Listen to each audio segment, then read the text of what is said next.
Bismillahirrahmanirrahim. Assalamualaikum warahmatullahi wabarakatuh.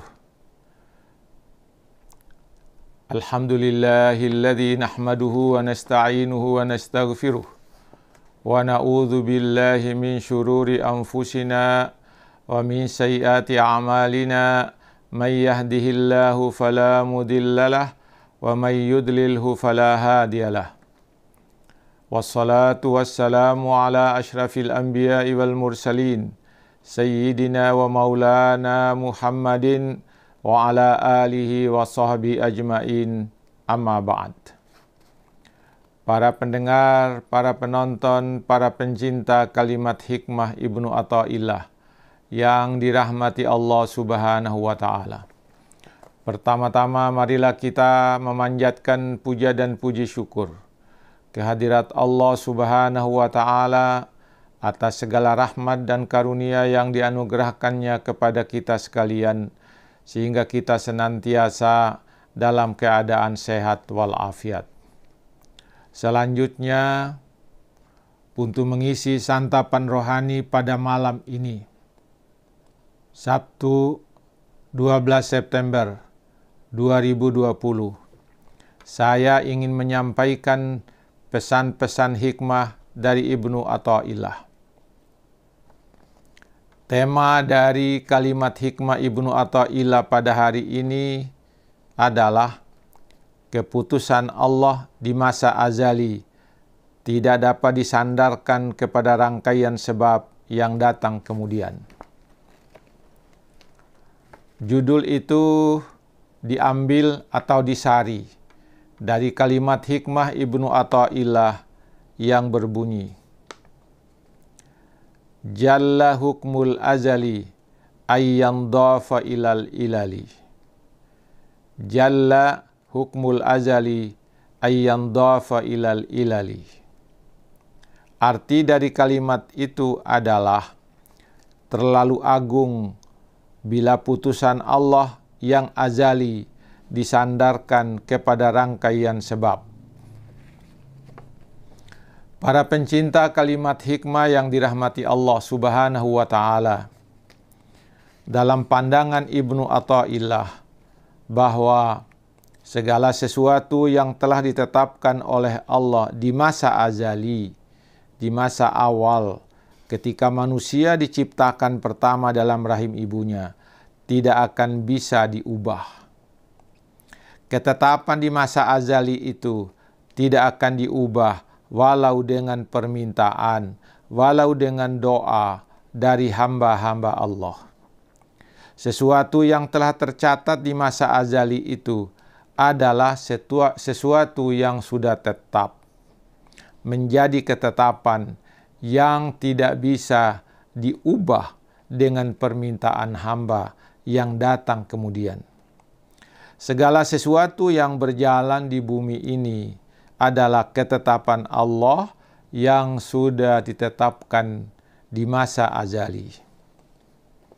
Para pendengar, para pencinta kalimat hikmah yang dirahmati Allah Subhanahu wa ta'ala, dari sinilah Ibnu Athaillah berkata, terlalu agung bila putusan Allah yang azali disandarkan kepada rangkaian sebab.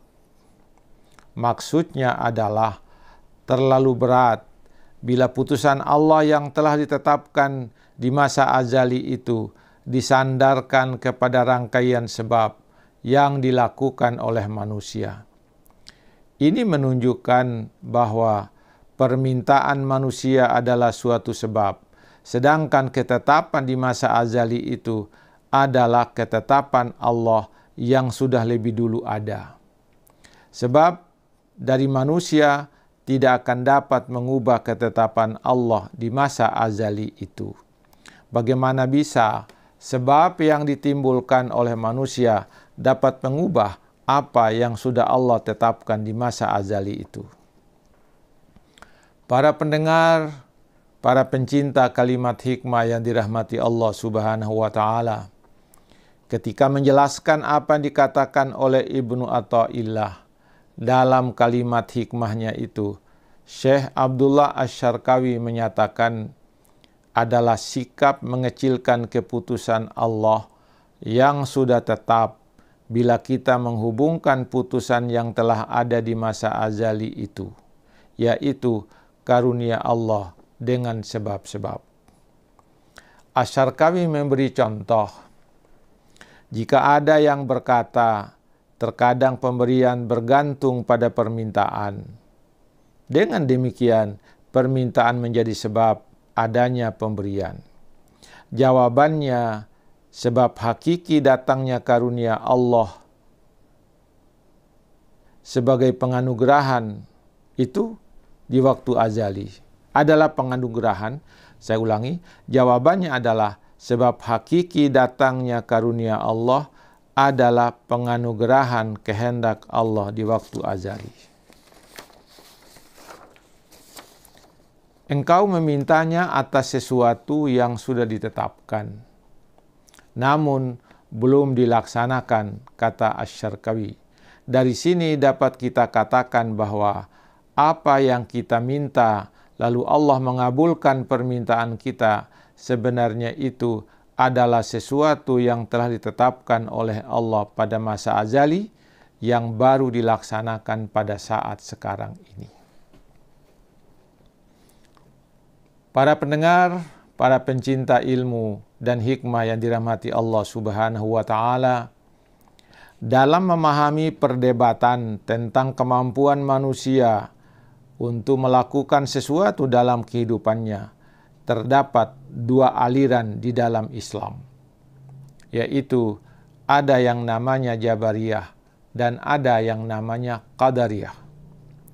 Golongan Jabariyah memandang bahwa segala sesuatu yang telah ditetapkan oleh Allah di masa azali itu adalah suatu ketetapan yang sudah permanen dan tidak dapat diubah lagi. Manusia tinggal menerima apa yang telah ditetapkan itu. Sedangkan golongan Qadariyah memandang memang segala sesuatu itu telah menjadi ketetapan Allah di masa azali, tetapi manusia diberi kemampuan atau kebebasan untuk berbuat dan mengusahakannya, sehingga dengan usahanya itu atau dengan permintaannya itu Allah dapat mengubah keputusannya. Para pendengar, para pencinta kalimat hikmah yang dirahmati Allah Subhanahu wa Ta'ala, kalau Anda mengikuti pandangan golongan Jabariyah, maka Anda akan pasrah kepada segala urusan Anda. Segala sesuatu sudah diatur dan ditetapkan oleh Allah. Pandangan seperti ini di satu sisi benar sekali, karena memang semua itu telah ditetapkan oleh Allah. Bisa jadi dengan pandangan ini, seseorang menjadi pasif, menjadi pesimis untuk berbuat dan berusaha. Jika Anda mengikuti pandangan golongan Qadariyah, maka Anda akan selalu berusaha untuk berbuat. Selalu Anda akan berusaha untuk melakukan sesuatu yang terbaik untuk Anda, sehingga Anda optimis bahwa apa yang Anda usahakan atau lakukan akan sukses. Jika sampai di akhirnya Anda gagal meraih hasil dari usahamu itu, maka Anda akan berkata, saya sudah berusaha, tetapi Tuhan berkehendak lain. Jika Anda mengatakan bahwa Tuhan berkehendak lain, maka Anda sebenarnya juga sudah menganut faham atau pandangan golongan Jabariyah. Atau paling tidak di saat awal Anda adalah penganut faham Qadariyah, di akhirnya Anda menganut faham Jabariyah. Di awalnya saudara berusaha, kemudian di akhirnya saudara pasrah. Dalam kaitan dengan ini, saran saya adalah berusahalah dulu sungguh-sungguh untuk meraih apa yang engkau inginkan dan apa yang engkau cita-citakan. Siapa tahu apa yang engkau minta dipenuhi oleh Allah sesuai dengan ketetapan yang telah ditetapkan oleh Allah pada masa azali, yang disampaikan oleh Allah pada saat engkau minta.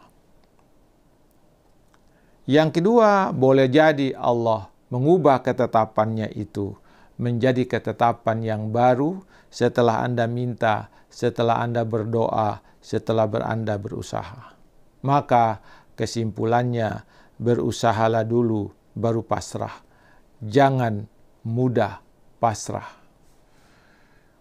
Para pendengar, para penonton, para pencinta ilmu yang dirahmati Allah Subhanahu wa Ta'ala, dan para pencinta kalimat hikmah, inilah hikmah yang bisa kita sampaikan pada hari ini sebagai siraman rohani kita pada malam ini.